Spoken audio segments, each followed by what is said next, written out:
if we being honest with Zeke, I just don't think that he should have been brought back in the first place. And I mean, like, I think like that's just my honest opinion. Yeah. I tried to find reasons and ways, and I'm just like, you know what? He's just not the same player, and that's okay. I don't know what Dallas was thinking about bringing him back. And John, maybe you could speak to it. Did Mike McCarthy not want him? I don't know that he didn't want him because he obviously coached with him before. He coached him before, so he knew that he could bring that veteran presence that obviously was going to be missing when you're completely transitioning your running back room. You don't have Tony Pollard coming back, so you're going to be making these major changes. But I just think they would have been better off if they had used a fifth round pick or something, or even traded back into the fourth round and used a pick there, or traded back into the third. Because I'm not sitting there saying I think Maris Leofau is going to be a really good player, so I'm not sitting there saying they should have done a running back there. But I think if you piece together a young running back with Rico, I just think the running game would have been in a lot better shape. And you probably even could have done a little bit more of a committee, but Zeke just wasn't at that. I mean, he's not the player that he was before. And so the way that they signed him right after the draft, I felt like that was Jerry being like, well, this is how we'll address running back, because obviously that was a big question after the draft. Like, man, 2 drafts in a row now where you didn't draft a running back in the first 5 rounds. Like, what are you doing here? and so I felt like he signed Zeke, and then he made it worse by saying all of these things about how I watched him in that last couple games for New England, and I saw the old Zeke, and I'm just like, you're not helping anybody out here. The thing is with all of this is Jerry Jones, the GM and the owner, that he do what he absolutely loved to do. People do what they want to do. And we old enough to remember he brought back Herschel Walker. You remember that, right? I know you remember that, AOC. I know you remember that, Foots. He brought back Herschel Walker. He brought back Jason Witten. He brought back Brandon Carr. You know what I'm saying? So that's who Jerry Jones is, and now he brought back Ezekiel Elliott. So it is what it is, Cowboy Nation. That's just one of the moves in the power play that you can do when you are a billionaire owner /GM. And how long has this been in? His favorites, and Ezekiel Elliott's always been one of Jerry's favorites. Yeah. How long has this been in, though? How long has this request to be released? Do we have an idea of how long this has been cooking a little bit? Not at all. No. But I'm about to say, Law. I feel like I'm about to say, I talked to his daddy.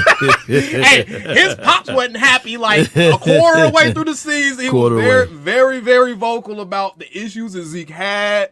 As far as from what I gathered from our conversation, to me, Zeke just didn't believe in the program. Zeke didn't believe in the program. He didn't believe in the running backs coach because the running back coach will never play football. And he was trying to coach him based off of analytics and numbers. Right. And Zeke is more of an old school style football player where he bro, show me some tape, man. Show me some tape. So there was some stuff we talked about. I felt like Zeke, around the time they left his ass back in Dallas, was it for Atlanta? It could have been. It could have been. Y'all kick up the team then. I think the best coach for Zeke was Gary Brown. May he rest in peace. But going from a Gary Brown to a Jeff Blasco, who was a tight end coach, an O-line coach, and now he was his first wave at being a running back coach. And Zeke been playing running back since he was 7 and 8 years of age. So of course you're gonna have that discourse there. And I believe that sometimes you become a leader just by like what you said, John, because sometimes you were born with those traits. Zeke may not be in the vocal leader. I haven't talked to him a lot like that, but he knows football in and out. So when you hear something like, hey, what is Jeff talking about? Blasco, So it could cause the room to be kind of like weary, especially Zeke never did on the professional level running back by committee. Yeah, I will say for me, just the craziest thing to me was when the story came out, when Jerry basically said that he was being late to meetings and stuff like that, because I was just like, that doesn't sound like the Ezekiel Elliott that had been with the team before. So something is going on here, because that, even if he's not playing, Zeke's showing up. He's not going to be late. He's not going to sit there and not come and be at meetings and not be at games and things like that. So when all of that went down, I was like, oh yeah, this is I think he was out. I think he was already mentally checked out. Yeah, man. For the Cowboys side of it, it's probably like, well, we got 200 in here. We got 200 people in here, man. First time ever, man. Come on with it. I got one more thought. On Zeke. And shout out to the 200 people. This is insane. Before I let you go, I want to say this about Zeke, though. The same people who hate Jerry Jones, and this is part of why players love him. Bro, they brought him back, was doing him a favor. I mean, and I get it because I'm the biggest Zeke. There's not a bigger Zeke fan than me.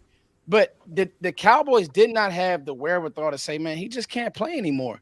And that's not we can sit here and say it's the coach and it's his running backs. I get that. I love Gary Brown. Fellas, Zeke you can look at the metrics. He can't play anymore. And that's fine. We gotta be okay with moving on from he's a legend. This man Zeke came in the league and ran over the Seahawks defense. Legend.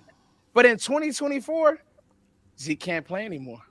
Well, I wouldn't say he completely can't play. Right. I do think that if you had him for a handful of carries in short yardage and goal line, I do think he can still contribute. He has a use. That's why I'm He's still like, one of the best pass blocking backs in the league. Put it like this. No, Foots. Put it like this. Let me tell you who can't play anymore. And people don't even bring his name up.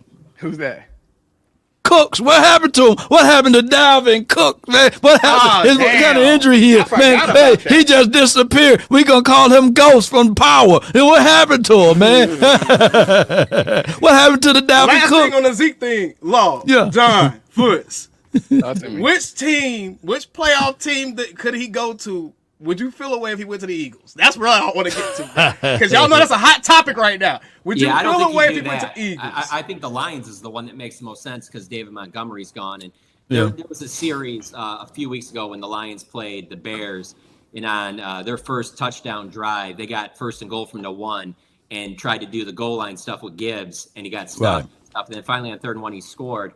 And with that, the Lions' offensive line might be the best in football. You put Zeke behind there on that first and goal from the 1, he's scoring behind that offensive line. Facts. So without having Montgomery, that is one team that I could potentially see where he could help in that role on like a 4th and 1 or a 3rd and goal from the 1 or something like that. But yeah, he can't. The psychology of a fan, could he do that though, John? What'd you say? Could he do that though, John? As from like a fan perspective, just trying to put yourself in the shoe. Like, do you think that hurts Zeke overall legacy? If he's like, okay, I'm trying to go win a championship, I'm signing with the Eagles, and we're about to go try to make this run real quick. Does that hurt his legacy? I don't think he will. I don't think he would either. He won't DeMarco Murray us, man. Man, yeah, that's what I'm saying, because DeMarco Murray doesn't get discussed at all. And he was one of our best running backs. He doesn't get discussed at all. Hey, who did he try to fight? Or the kicker try to fight him or something? Y'all remember that play? No, I don't remember that. Was it does Bailey? sound familiar. Was it Dan Bailey? He tried to run over. I'm just. Oh, you talking about we was with the Eagles? Yeah, we were with the Eagles. Y'all remember that? You know what? That sounds familiar. I don't know the details. Y'all help me out, man. I know we about to wrap it up, but Well, just put yourself in his shoes real quick, though. yeah, If you did what you did for him in 2014, yeah, and you set the franchise rushing record, and they didn't really offer you anything, you'd be That's pretty real. pissed off. yeah. Yeah.